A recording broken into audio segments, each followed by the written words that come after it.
bersemangat untuk mempersembahkan kepada kalian sebuah tayangan yang telah dipersiapkan dengan penuh dedikasi dan kerja keras. Video ini tidak hanya untuk bertujuan untuk menghibur, tetapi juga untuk memberikan wawasan dan inspirasi bagi kita semua. Tanpa berlama-lama lagi, marilah kita bersama-sama menikmati tayangan video saya.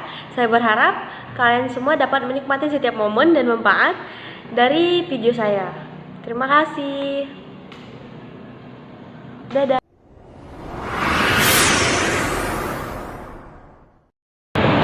Belajar adalah proses memperoleh pengetahuan atau keterampilan melalui pengalaman, studi, atau pengajaran. Belajar tidak hanya terjadi di sekolah, tetapi juga di kehidupan sehari-hari. Contohnya, pembelajaran adalah proses interaksi antara peserta didik dengan pendidik dan sumber belajar dalam suatu lingkungan belajar.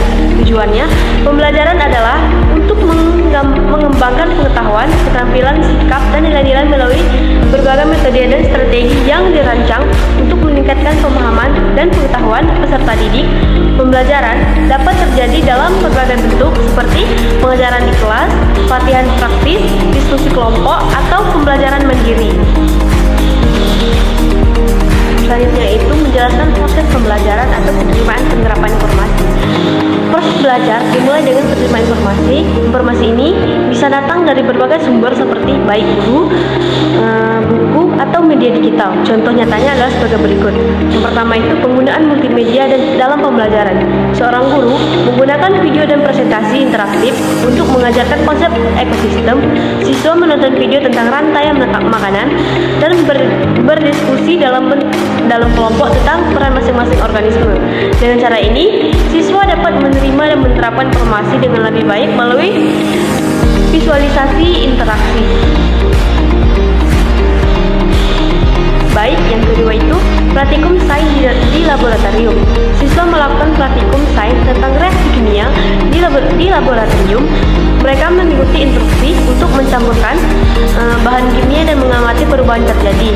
Melalui pengalaman langsung ini, siswa tidak hanya menerima informasi tetapi juga menerapkan secara praktis sehingga pemahaman mereka tentang reaksi kimia menjadi lebih mendalam. Selanjutnya yaitu menjelaskan proses belajar atau penyimpanan informasi. Langkah terakhir dalam belajar adalah penyimpanan informasi. Informasi yang sudah dipahami akan disimpan dalam memori jangka panjang, siap untuk digunakan kapan saja. Contohnya, yang pertama itu peta pikiran siswa. Membuat peta pikiran tentang revolusi industri dengan cabang-cabang untuk penyebab, tokoh, dan dampak menggunakan warna dan gambar untuk memudahkan ingatan.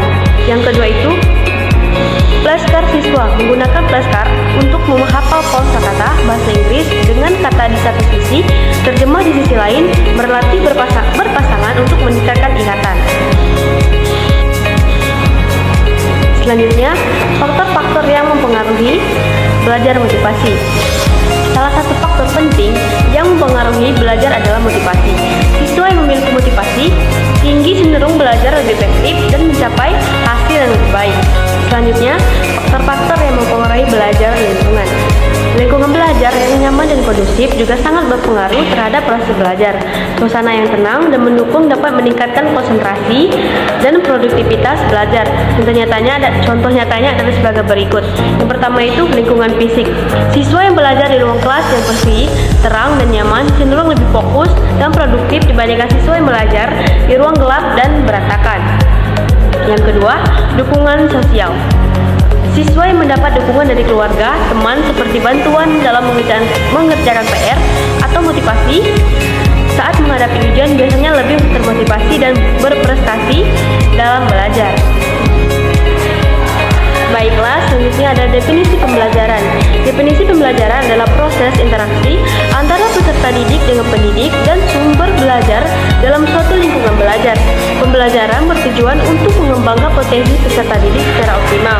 Contohnya, definisi pembelajaran adalah proses di mana individu memperoleh pengetahuan, keterampilan, dan sikap melalui pengalaman interaksi atau studi. Proses ini melibatkan interaksi antara peserta didik dengan pendidik dan sumber belajar dalam berbagai bentuk seperti pengajaran di kelas, diskusi, eksperimen, dan pembelajaran mandiri. Tujuan pembelajaran adalah untuk mengembangkan kemampuan kognitif, efektif, dan psikomotorik peserta didik. Baik, selanjutnya itu evaluasi pembelajaran. Evaluasi pembelajaran adalah proses penilaian terhadap kemampuan dan pencapaian peserta didik. Evaluasi ini penting untuk mengetahui sejauh mana tujuan pembelajaran yang telah tercapai dan untuk memberikan umpan balik yang konstruktif. Contoh dari evaluasi pembelajaran adalah proses untuk mengukur dan menilai efektivitas kegiatan belajar mengajar. Tujuannya adalah untuk mengetahui sejauh mana siswa telah mencapai tujuan pembelajaran dan memahami materi yang telah diajarkan. Hasil evaluasi ini